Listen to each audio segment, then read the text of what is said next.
Oremos, hermanos.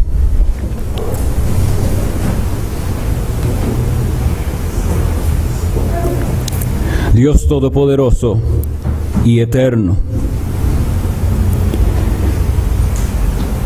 invocamos el nombre de Jesucristo, el Señor, el perfecto y único mediador, para suplicar tu bendición en el momento de ir a la Sagrada Escritura con el deseo de ser instruidos por ella, con el deseo de escuchar tu voz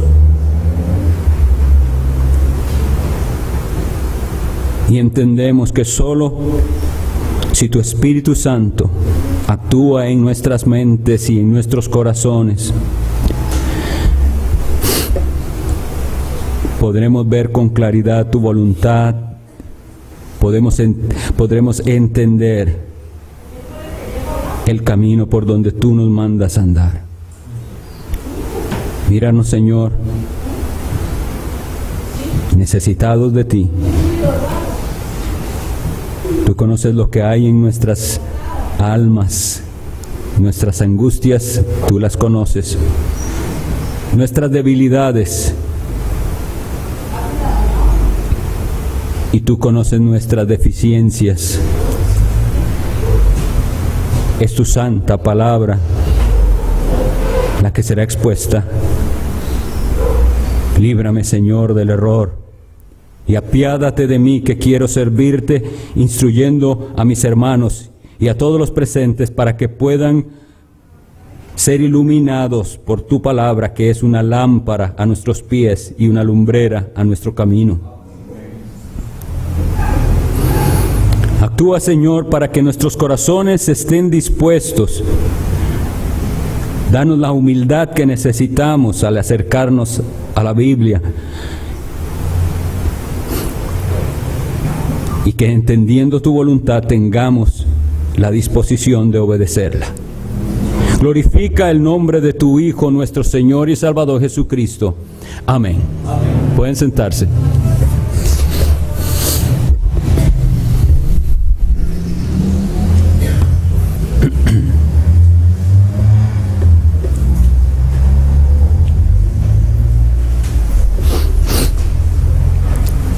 Tenemos hoy la cuarta exposición en el libro del profeta Joel.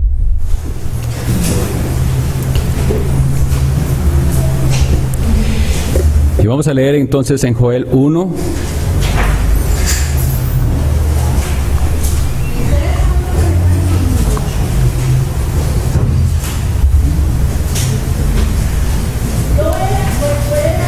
Y leemos a partir del versículo 15.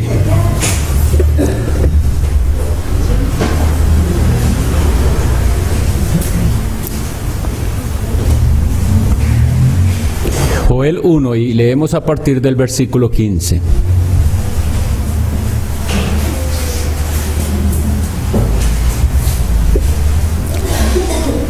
No vamos a ver todo el texto hasta el capítulo 12 y versículo 11, pero vamos a leerlo todo hasta ahí.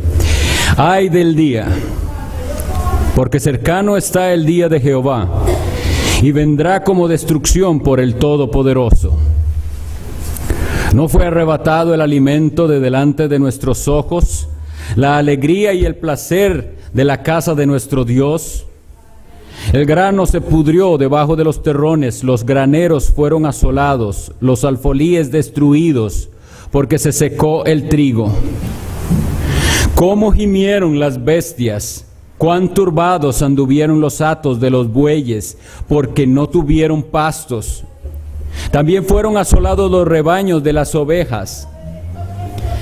A ti, oh Jehová, clamaré, porque fuego consumió los pastos del desierto y llama abrazó todos los árboles del campo.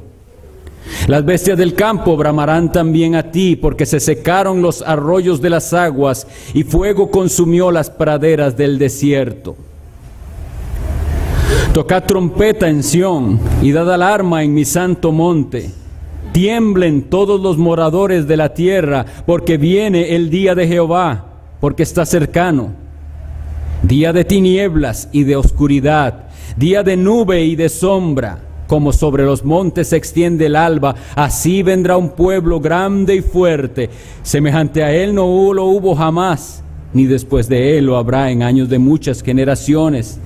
Delante de él consumirá fuego, tras de él abrazará llama.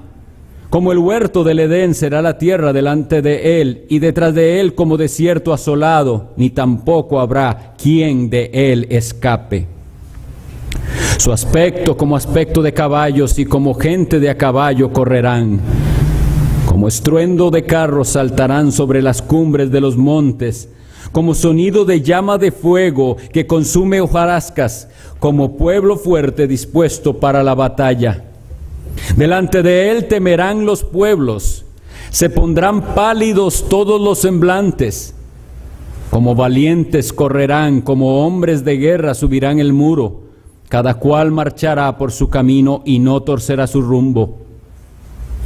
Ninguno estrechará a su compañero, cada uno irá por su carrera, y aun cayendo sobre su espada no se herirán. Irán por la ciudad, correrán por el muro, subirán por las casas, entrarán por las ventanas a manera de ladrones. Delante de él temblará la tierra, se estremecerán los cielos, el sol y la luna se oscurecerán, y las estrellas retraerán su resplandor. Y Jehová dará su orden delante de su ejército, porque muy grande es su campamento, fuerte es el que ejecuta su orden. Porque grande es el día de Jehová, y muy terrible. ¿Quién podrá soportarlo?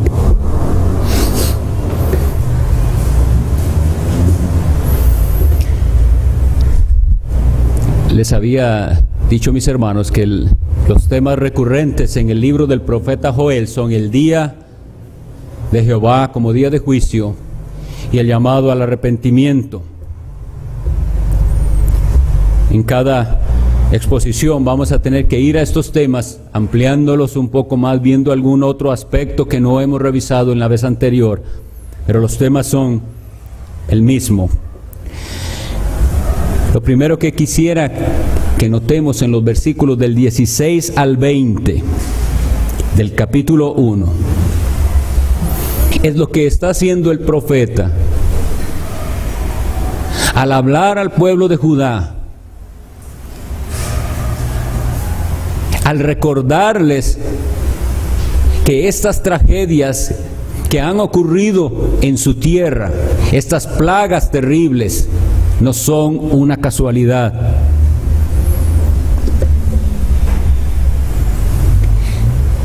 Y él trata de que la gente que experimentó estas penas por estos acontecimientos graves, que ahorita vamos a volver a leer para ver cómo él intenta que nosotros consideremos apropiadamente, o bueno, el pueblo de Judá en primera instancia, que lo que sucedió no es cualquier cosa, y que tiene una enseñanza, y que es un anticipo de un día de juicio.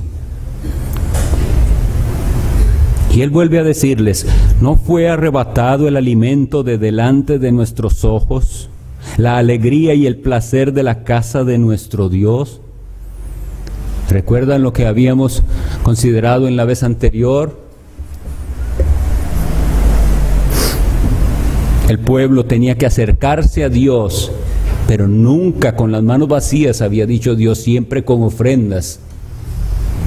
Y había venido estas plagas y les habían dejado en la miseria y no había que ofrecer a Dios, por lo tanto no había manera de acercarse a Él.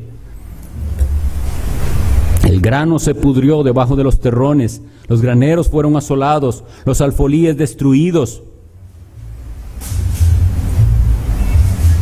¿Cómo gimieron las bestias?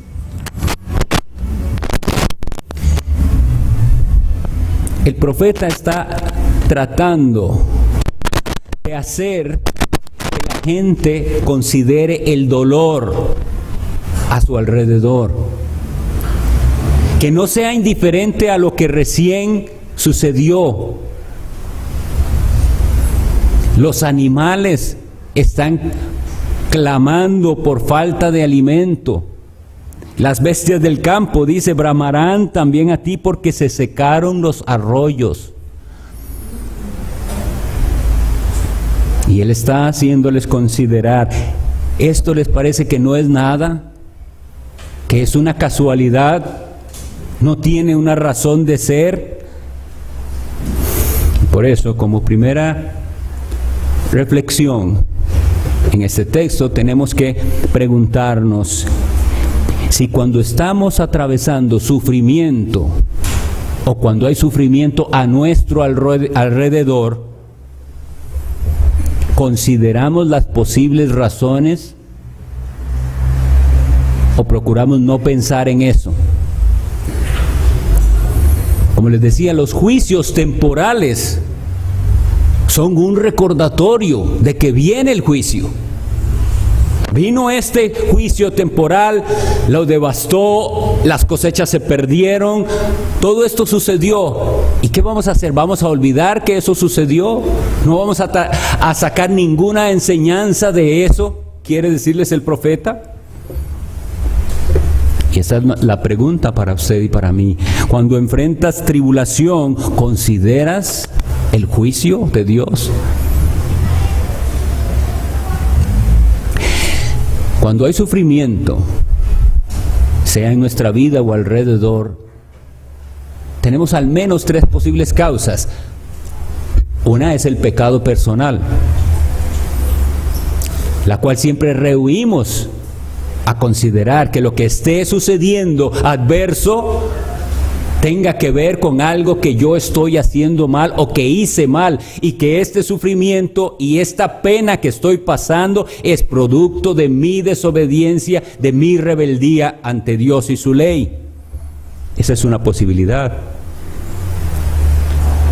Pero también existe, y debemos entender, que el pecado afecta no solo al que lo comete, sino a los que están alrededor. Y esto ocurre para que veamos lo horrible y lo malo del pecado. Y no podemos ignorar esta realidad de que hay personas que son afectados por el pecado de otros. Solo voy a dar un ejemplo que con frecuencia lo menciono, pero lo dice todo. Conocemos niños sufriendo del SIDA por el pecado de sus padres. Conocemos señoras infectadas de enfermedades venéreas por el pecado de sus esposos. Y esto es una consecuencia, no de sus propios pecados, pero de los pecados de otro. Y entonces tenemos que ver lo horrible y lo detestable del pecado y de sus consecuencias. Pero en este momento estamos solo considerando eso, el pecado y sus consecuencias temporales. Luego vamos a considerar lo más grave del pecado y sus consecuencias eternas. Pero una cosa más debemos considerar al enfrentar el sufrimiento y la tragedia. Y yo no quiero parecer pesimista, pero si usted le va muy bien y nunca ha sufrido, no está sufriendo, nada más es cuestión de tiempo. Llegará el día del dolor y llegará el día de la angustia. ¿Cómo vas a pasar por él y cómo lo vas a enfrentar? Porque también a veces no podemos identificar lo que está sucediendo como una consecuencia de nuestro pecado o como una consecuencia del pecado de otro. Y eso nos causa incertidumbre. ¿Por qué está sucediendo esto? No hay una razón aparente para esto. Pero como bien decía nuestro hermano que nos predicó, tenemos que reconocer que no hay despropósito en Dios. No deja Dios que algo ocurra porque sí. Porque es un Dios que tiene control absolutamente de todo lo que sucede y de las circunstancias.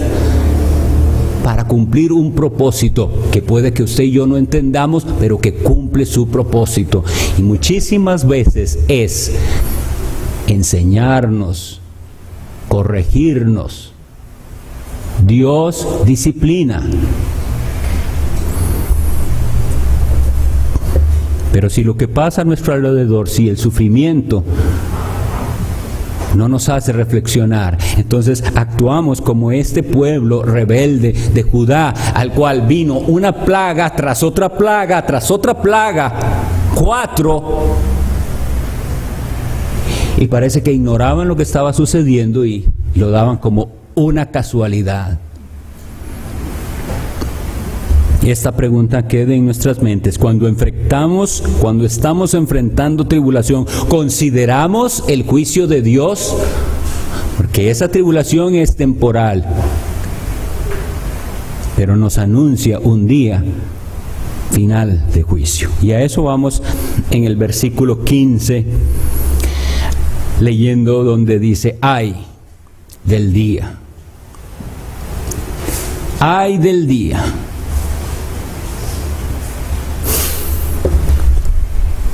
Esta expresión no la pasemos inadvertida. Cuando la Biblia nos dice ay, ¿qué tenemos que traducir? ¿Qué tenemos que interpretar? Esto duele. Ay.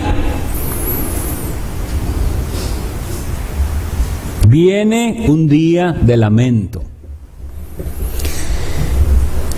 Las palabras lloro y crujir de dientes son las palabras salidas de la boca de Cristo, que fue el que más habló sobre la realidad de una condenación futura y eterna, de lamento. Ay del día.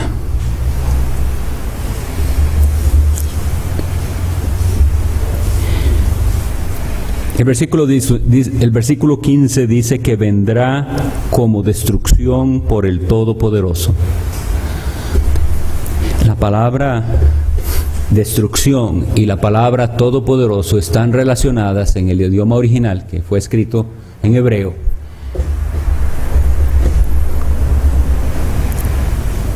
Siendo destrucción Shot y todopoderoso Shaddai. Pero el sentido que nos dice es: viene una destrucción por aquel que tiene poder para destruir. Y entonces la palabra todopoderoso dada a Dios se enfoca en ese todopoder que tiene Dios para destruir. Y dice ay, porque viene ese día. Y como les decía, es un día de lamento. La Biblia en muchas ocasiones usa esta palabra ay.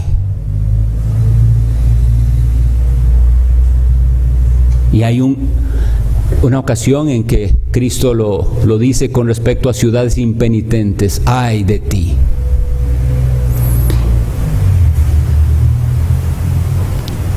Hay otras ocasiones en que, por ejemplo en Apocalipsis, cuando habla de aquellas plagas, dice: en el primer ay, que por cierto tiene que ver con aquellas criaturas como langostas, y esa plaga, dice, el primer ay pasó y faltan 2 más.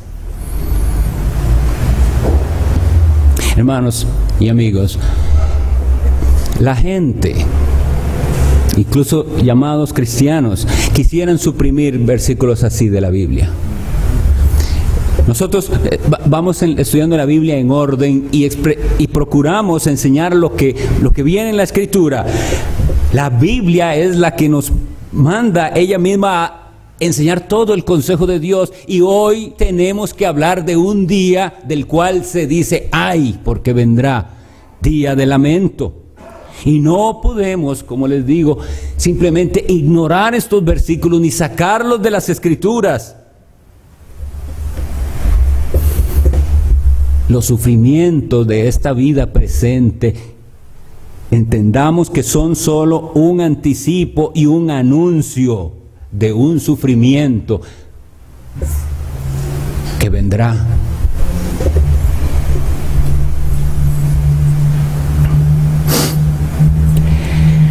Al ver que la Biblia dice, que estamos leyendo en Joel 1:15, que ese día vendrá como destrucción por el Todopoderoso,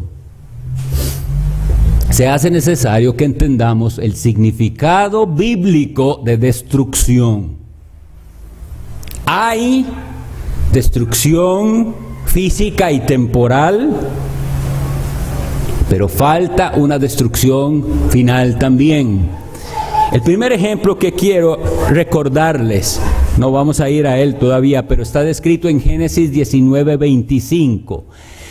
En Génesis 19:25 está el relato de cómo Dios destruyó dos ciudades, Sodoma y Gomorra, y específicamente dice que Dios las destruyó.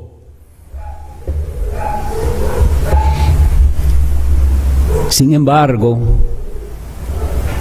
el Señor Jesucristo nos dice que espera un juicio a los de Sodoma y Gomorra.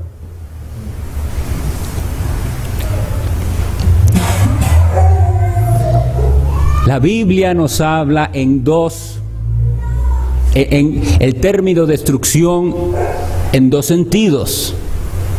Uno que es temporal y otro que es eterno. Tanto que Cristo dijo, no temáis a los que pueden matar el cuerpo, sino a aquellos que pueden, sino a aquel que puede destruir tu cuerpo y tu alma en el infierno. Me ha interesado en esta ocasión que tengamos bien claro el sentido en el que la Biblia habla de destrucción, porque he visto en personas con las que he conversado cuánto daño hace la falsa doctrina de la aniquilación a aquellos que la han creído y que se está metiendo incluso de los campos llamados cristianos, de que el infierno no es eterno. Entonces lo primero que voy a intentar, que espero que podamos, es ver cómo se usa la palabra destrucción en la Biblia. Si pueden, hermanos, buscar rápidamente, muy bien. Si no, yo leo para ustedes las Escrituras. Dice segunda a los Tesalonicenses 2:8, hablando de Cristo, lo que hará con el anticristo, con el falso profeta. Dice, y entonces se manifestará aquel inicuo a quien el Señor matará con el espíritu de su boca y destruirá con el resplandor de su venida. Se nos dice entonces en 2 Tesalonicenses 2:8 que Cristo, al venir con el resplandor de su venida, destruirá al anticristo. Y sin embargo, en Apocalipsis 20:10 dice, y el diablo que los engañaba fue lanzado en el lago de fuego y azufre, donde estaban la bestia y el falso profeta, el anticristo pues, y serán atormentados día y noche por los siglos de los siglos. Un versículo nos dice que eso es, que lo que hace Cristo al venir es destruirle, y el otro versículo dice que son echados al lago de fuego y atormentados por siempre.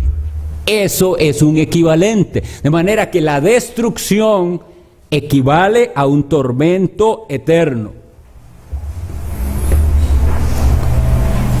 En las palabras de Cristo, en Marcos 9:44, Él habla del destino final de los incrédulos y dice, donde el gusano de ellos nunca muere y el fuego nunca se apaga.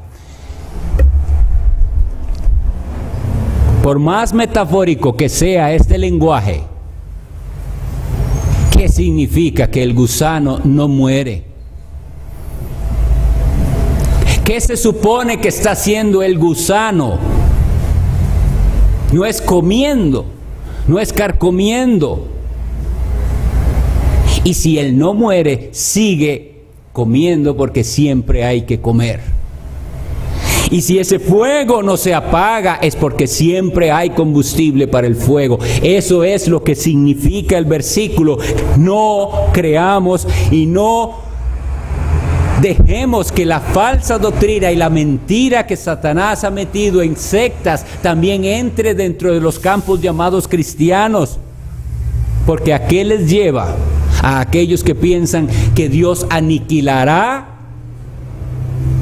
almas y simplemente dejarán de existir. No sé cuánto oportunidad hayan tenido de hablar con personas que han estado expuestas a esta falsa doctrina, pero al final piensan que pueden salirse con la suya, porque al final el castigo, bueno, tendré que pasar un rato malo y después todo se acaba. Pero ¿qué sentido tendría el juicio para los que vivieron en Sodoma y Gomorra, donde Dios envió fuego y azufre del cielo y quemó estas ciudades? Y lo hizo, como vuelvo a decir, como un juicio temporal para decirle a la gente, viene un día de juicio. Y así como estos son destruidos, vendrá una destrucción futura. Pero Cristo les dijo a sus discípulos que cuando ellos fueran a predicar el Evangelio, si no recibían este Evangelio, ellos debían sacudir el polvo de sus pies, y que en el día final era más tolerable el castigo para Sodoma y Gomorra que para aquella ciudad. Eso, en Lucas 10, del 10 al 13, podemos ver estas palabras de Cristo. Entonces, vean qué importante esto. Estamos hablando de Sodoma y Gomorra, una región en la cual la depravación y la inmoralidad fue tan grande que Dios envió fuego y azufre del cielo. Pero Jesucristo está diciendo que a esos de Sodoma y Gomorra les va a ir aún un poquito mejor que a aquellas ciudades que, cuando sus discípulos lleguen y prediquen, no reciban el Evangelio.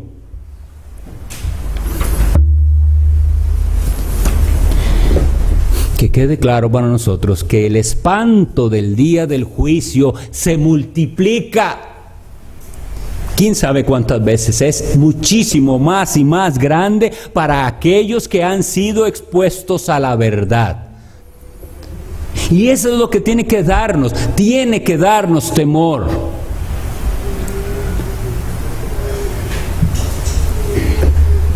Ayer lo veíamos en la conferencia. Está escrito, aquel que sin saberlo hizo cosas dignas de azotes, recibirá pocos azotes, pero el que sabiéndolo, es que la condenación es mayor, entre mayor fue la luz que recibió. Y lo terrible es que tenemos que entender que Dios es como si llevara, no es como, Dios lleva un registro completo de las ocasiones y de las personas que taparon sus oídos. Taparon sus oídos ante la verdad que les era expuesta. Cada ser humano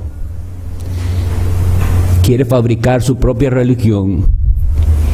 Y en el caso del cristianismo, cada uno quiere tener su propia versión de cristianismo y oyen la verdad expuesta y lo que Dios dice y cierra su entendimiento y rechaza esa luz, y lo que hace es agravar la condenación. Atesoras, como dice la Escritura, ira para el día de la ira y del justo juicio de Dios. Nosotros tenemos que hablar de esto porque es parte del Evangelio.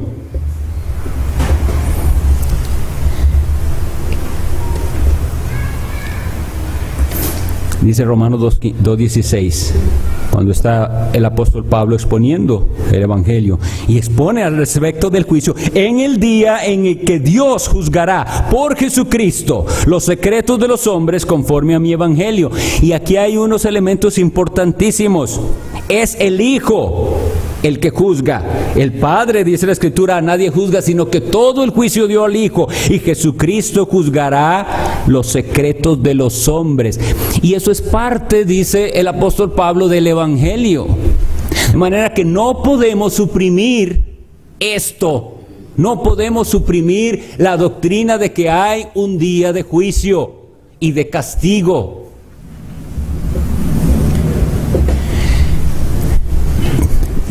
Pensemos un poco, hablo como hombre, como decía el apóstol Pablo. ¿Creen que a mí personalmente me gustaría en mi carne que esto sea así? No, a mi carne le gustaría que fuera diferente. Esa doctrina de que Dios aniquila almas es muchísimo más agradable a nuestra carne y a nuestra naturaleza caída y pecaminosa. Pero también se muestra por qué es más agradable, y es por nuestra falta de comprensión de lo que es el pecado.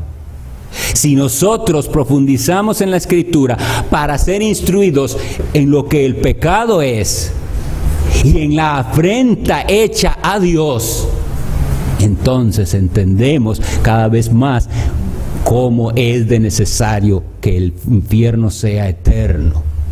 Porque eterno es aquel a quien ha sido ofendido, y santo en un grado incomparable e incomprensible. Pero no se trata entonces de que yo quiero predicar sobre esto, de que me deleito en él. Es necesario. La doctrina de que viene un juicio es necesaria.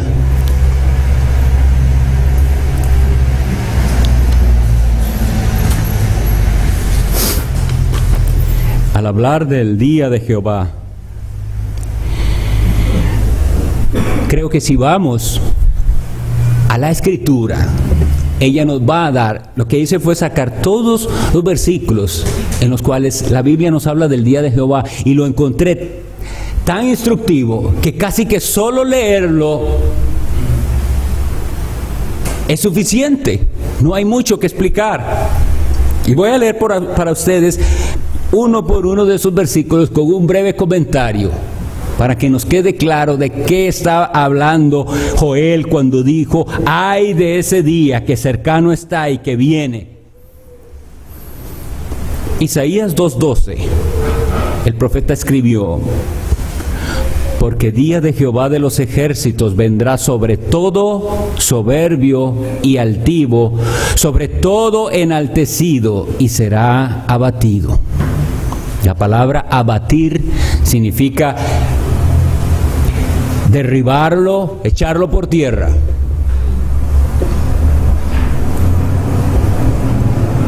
¿Por qué es que el profeta dice ay? Por la soberbia del corazón de los hombres.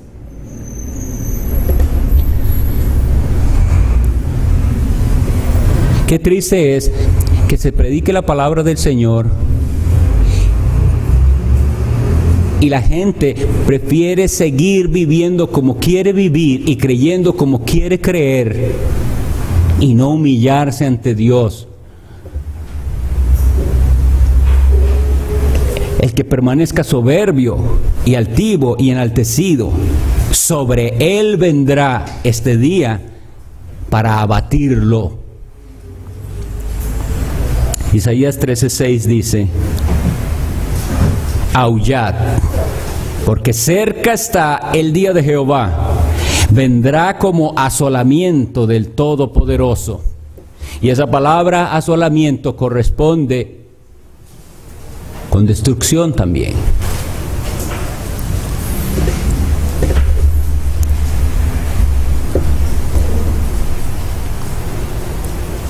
Aullad. Yo les decía hoy hace 8 días, mis hermanos, si nosotros no clamamos hoy a Dios, implorando su favor, si no nos humillamos hoy, cuando todavía hay oportunidad, un día clamaremos y aullaremos cuando ya no hay respuesta. Isaías 13:9 dice así: he aquí el día de Jehová viene. Vea cómo lo describe: terrible y de indignación y ardor de ira, para convertir la tierra en soledad y raer de ella a sus pecadores, extirpar a sus pecadores.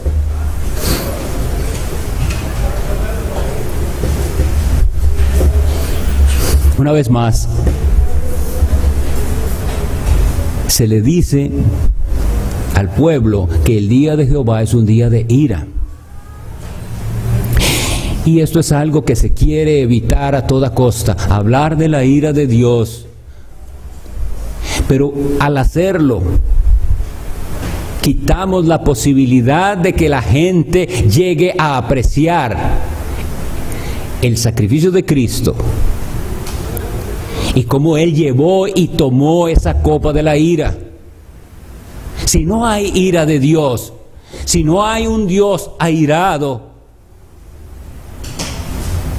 ¿qué fue lo que tomó Cristo y para qué hizo tal sacrificio?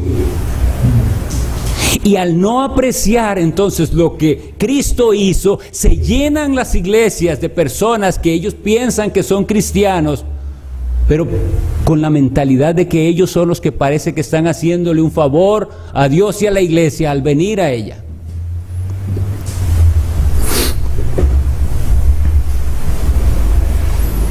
Ezequiel 33 dice: porque cercano está el día, cerca está el día de Jehová, día de nublado, día de castigo, castigo de las naciones será. Y aquí, hermanos, cuando hablamos de naciones, lo que debería ser traducido es gentes, pueblos. No, a veces tenemos ideas cuando dice naciones que es que va a venir país por país. Lo que quiere decir es gentes, sobre todo los gentiles, los pueblos. Y dice que es un día de nublado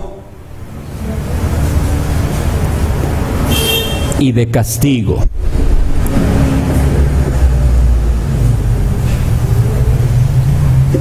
Joel es el libro que estamos estudiando, así lo dice: vendrá como destrucción del Todopoderoso. Pero ahora habíamos leído en el capítulo 2 y versículo 1 esto: tocad trompeta en Sión y dad alarma en mi santo monte. Tiemblen todos los moradores de la tierra, porque viene el día de Jehová, porque está cercano. Hace unos meses estuvimos revisando lo que el toque de las trompetas significó desde el inicio. Desde cuando Dios descendió en el monte Sinaí, ¿qué significó aquella trompeta? ¿Y por qué se habla de volver a tocar trompeta? Hoy también en la lectura vimos la necesidad de un toque de trompeta. Ese anuncio.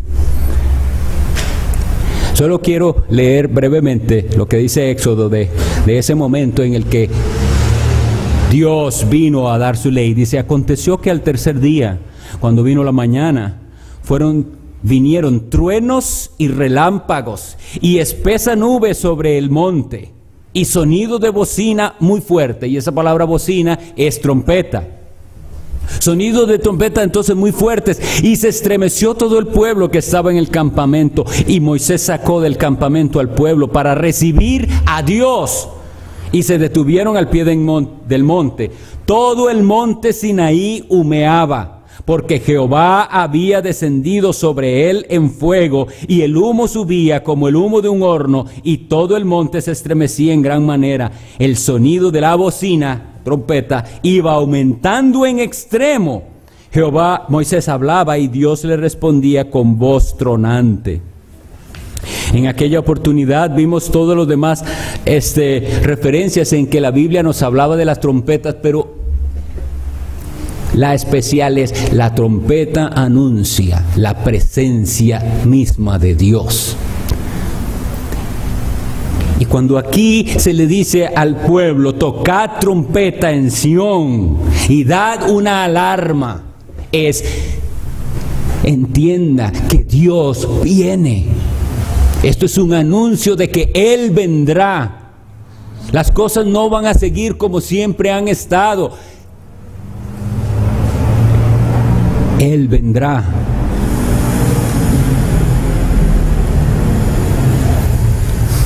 Sigo leyendo algunos versículos con respecto al día de Jehová. Y en Amós, que si el Señor lo permite, después estudiaremos este profeta también. Dice en Amós 5:18, ay de los que desean el día de Jehová. Y él les pregunta, ¿para qué queréis este día de Jehová? Será de tinieblas y no de luz.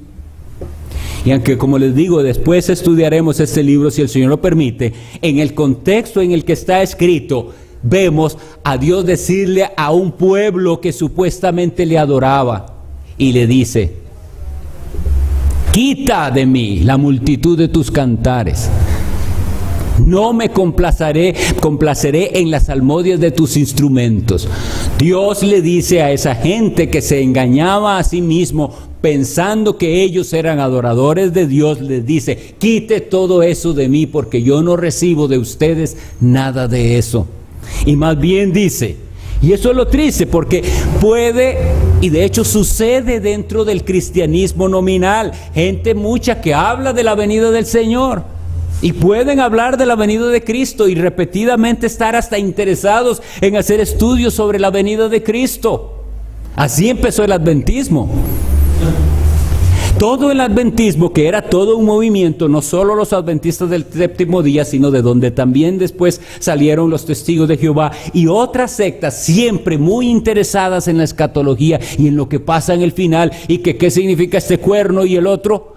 Todos ellos, es como si el profeta les dijera a ellos mismos y a todos los que se interesan en esos detalles de la venida, dice, ay de ustedes que desean el día de Jehová, ¿para qué queréis ese día si será de tinieblas y no de luz?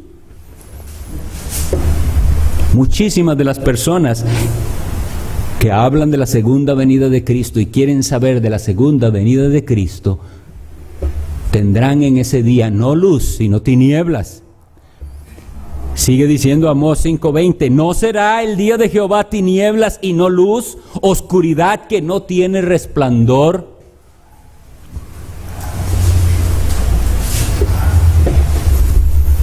La confusión más espantosa vendrá sobre todos aquellos que se engañaron a sí mismos.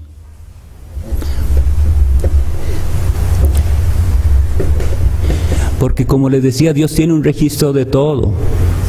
Y no se trata de venir a la iglesia, se trata de que Dios sabe con qué actitud venía usted. No se trata de leer la Biblia a veces, se trata de que Dios sabe si usted se deleita en Él o no. No se trata de hablar de Cristo y decir y hablar de su venida, se trata de si usted anhela su presencia y estar con Él. ¡Ay del día de Jehová! Y está cercano. Dice Abdías 1:15, está cercano el día de Jehová sobre todas las naciones. Y dice esto, como tú hiciste, se hará contigo, tu recompensa volverá sobre tu cabeza. No sé cuántos han escuchado esto, pero es común la gente decir, todo se paga en esta vida. Y la gente hasta ha llegado a decir, no existe el infierno es aquí. Y como les decía, qué cómodo es pensar esto, qué fácil es acomodar las cosas a nuestra conveniencia. Si Dios manda castigos aquí y los manda, son solo un anticipo de un castigo mayor que vendrá. Y lo triste es que muchas personas pueden estar oyendo esto y leyendo esto y siempre seguir diciendo, esto no es conmigo.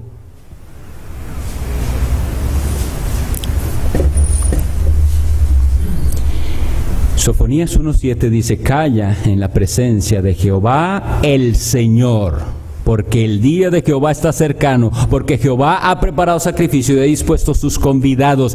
Lo importante que quiero que vean en este de Sofonías 1:7 es que dice, calla en la presencia de ¿quién? De Jehová el Señor. ¿Quién es el Señor? dice la Biblia. ¿Quién es el Señor? Jesucristo, porque el día de Jehová está cercano. Y dice también Sofonías 1:14, cercano está el día grande de Jehová, cercano y muy próximo. Es amarga la voz del día de Jehová, gritará allí el valiente. Aquel que nunca lloraba, ese día llorará.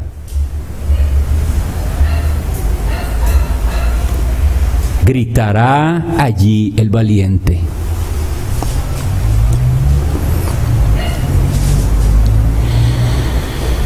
Malaquías 4:1 dice, porque he aquí, viene el día ardiente como un horno, y todos los soberbios, una vez más esa palabra, y todos los que hacen maldad serán estopa, que el día vendrá y los abrazará, ha dicho Jehová de los ejércitos.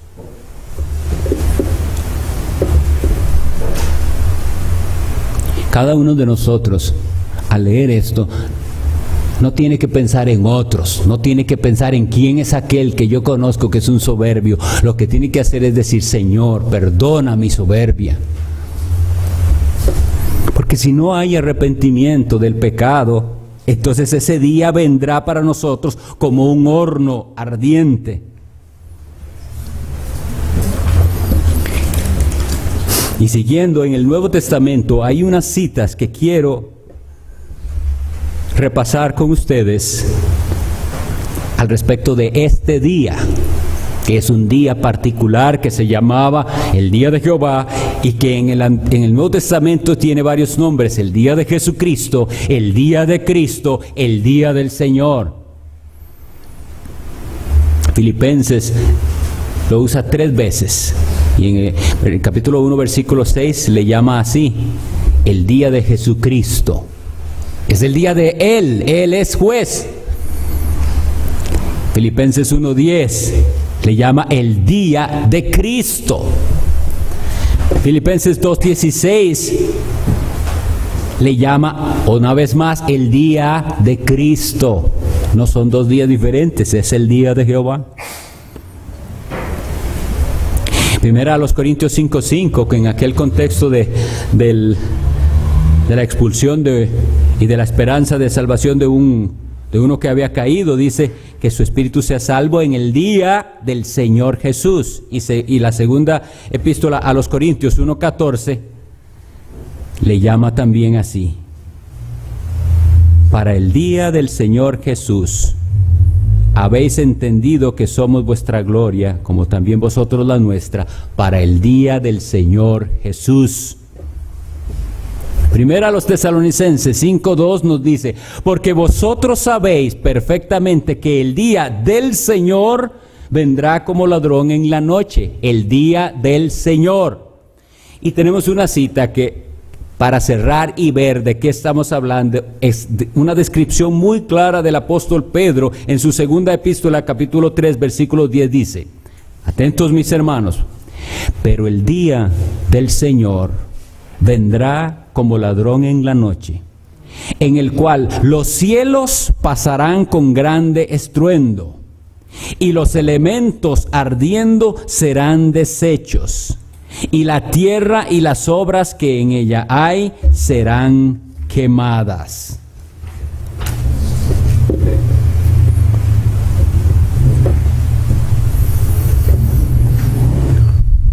Sin profundizar demasiado, creo que hemos hecho un repaso de qué llama la Biblia o qué identifica como el día de Jehová, que es lo mismo que el día del Señor Jesús, que es lo mismo que el día de Cristo, el día del Señor que vendrá.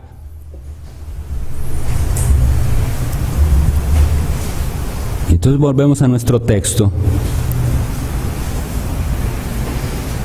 A ver que en el versículo 19, al haber hablado de esto y al haberle dicho a ese pueblo de Judá, reconozcan que estos juicios temporales que estamos enfrentando, estos castigos temporales, solo son un anuncio de que vendrá un día terrible e insoportable.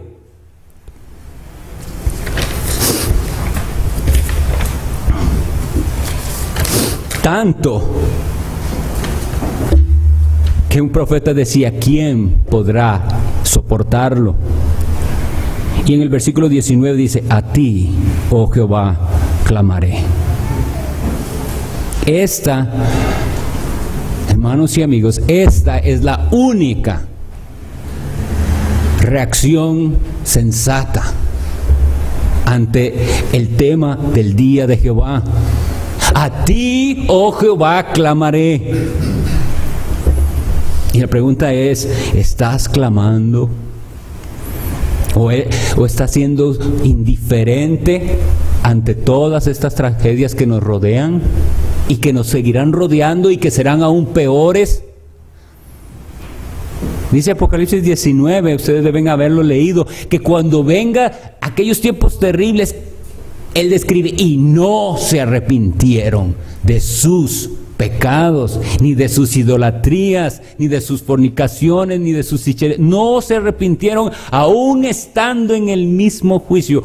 ¿Y qué les recuerda estas palabras de aquel hombre, uno de los que fueron crucificados al lado de Cristo, cuando vio que el otro seguía injuriándole y dice, ¿ni aún temes a Dios estando en la misma condenación? Pues la pregunta es para nosotros. Si estudiamos el día de Jehová y el día de ira que viene, lo único sensato es que hagamos lo que dice el profeta, a ti, oh Jehová, clamaré. ¿O será que pueden venir tragedias a nuestra vida y a nuestro alrededor y nosotros seguir ignorándolas y pensando que vienen por casualidad? Porque el día de la desgracia y de la tribulación vendrá a nuestra vida eventualmente. ¿Cómo vamos a enfrentarlo? ¿Estamos agradeciendo aquella misericordia de Dios?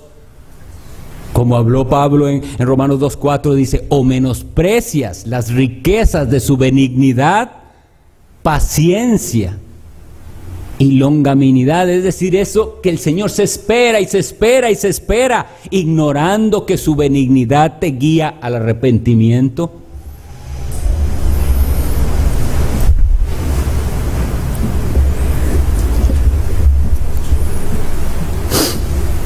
La frase el día de Jehová, específicamente en lo que estamos estudiando, nos habla de un día de juicio y un día en el que Dios destruye y muestra todo su poder contra sus enemigos y contra aquellos que pretendieron ser sus amigos, pero que, como dijo Cristo, ¿por qué me llamáis amigos si no hacéis lo que yo os mando? O más bien decía, vosotros sois mis amigos si hacéis lo que yo os mando.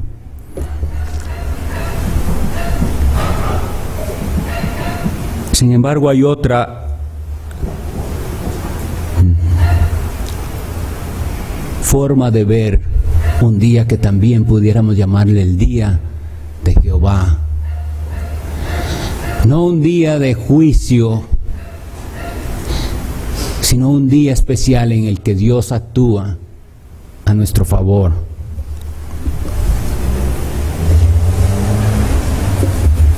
Y cuando yo leo en el profeta Malaquías 3:17,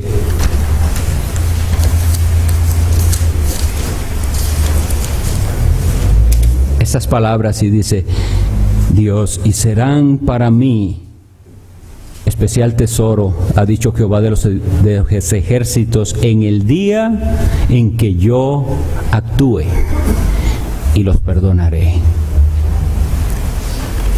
Ese es un día especial de Dios actuando a favor de su pueblo.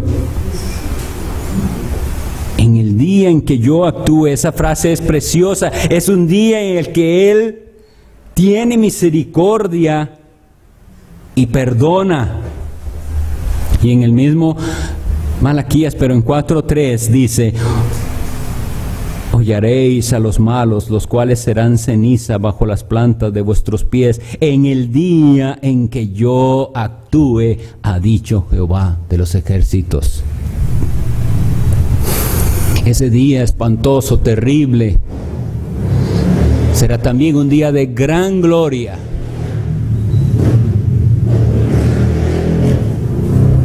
Para los que son de Cristo.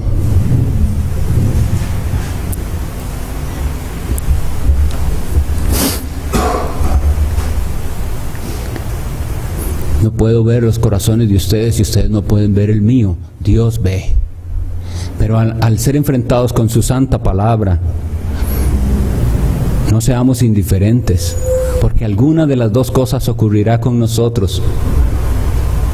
O seremos de los que son destruidos, o seremos de aquellos a los que el Señor confirma como suyos.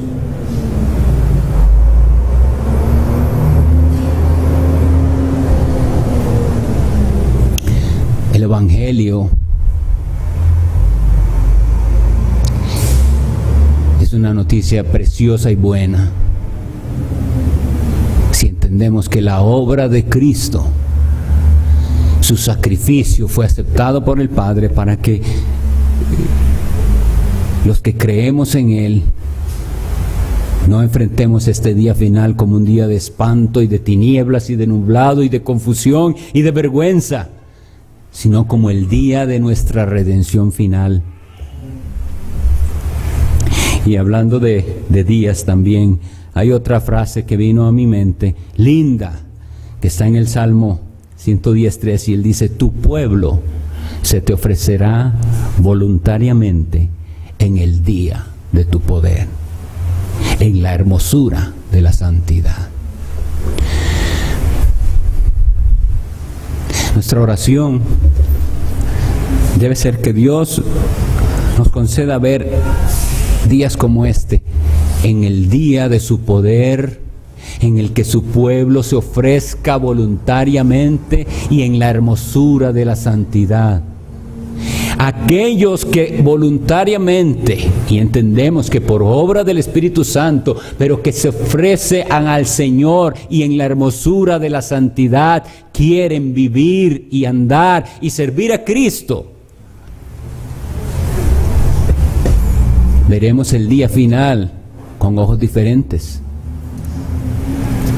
Pero el asunto, y perdonen hermanos que repita esto, es que es muy claro ahí, cuando Cristo está hablando de aquella condenación que viene para los que rechazan, dice: será más tolerable el castigo para Sodoma y Gomorra que para aquellos que rechazan la palabra. Y yo me pongo a pensar, el Señor nos ha traído su palabra y nos ha hablado al respecto de la mayordomía. ¿Y cuál es nuestra actitud al respecto de esto? Yo simplemente puedo rechazar, cerrar mis oídos, ser indiferente, y eso es precisamente lo que hizo la gente de estas ciudades a las cuales Cristo dijo: ¡ay de ti!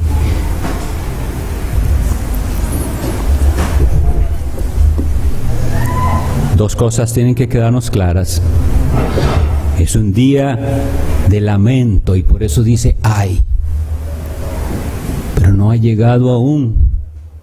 Y esperamos en la misericordia de Dios que nos deje entonces ver este otro día en el que su misericordia, su poder transformador lo veamos en nuestras vidas y en las de los que nos rodean. Gente rendida a Cristo. No sé ustedes, pero eso es lo que yo anhelo ver. Y por eso clamo a mi Dios, así como dice Él: a ti clamaré, oh Jehová. Oremos.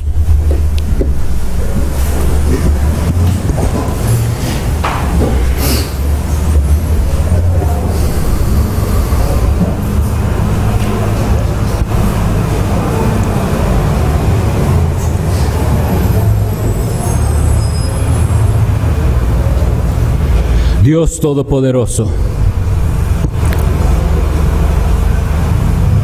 Dios Santo y Magnífico, tú nos has mostrado hoy la verdad ineludible, inescapable, de que viene un día y que está cercano, y que para muchos ese día será de espanto y de oscuridad y de tinieblas.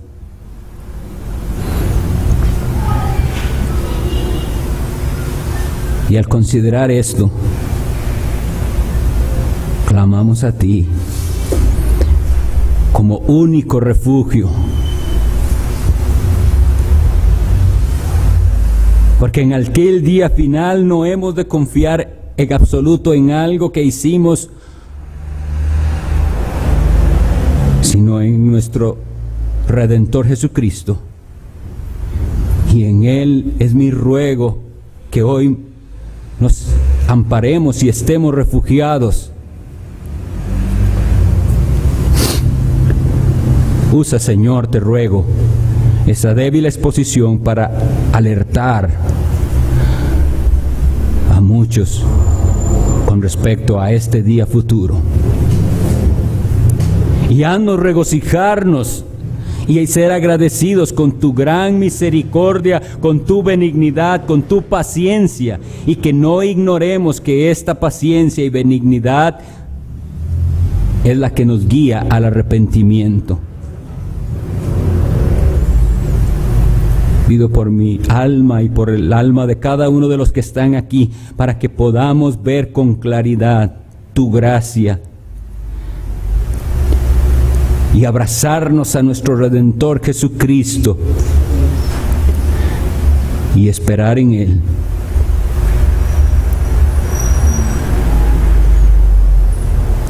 Bendice a los tuyos, Señor, en el nombre de Jesucristo lo pido.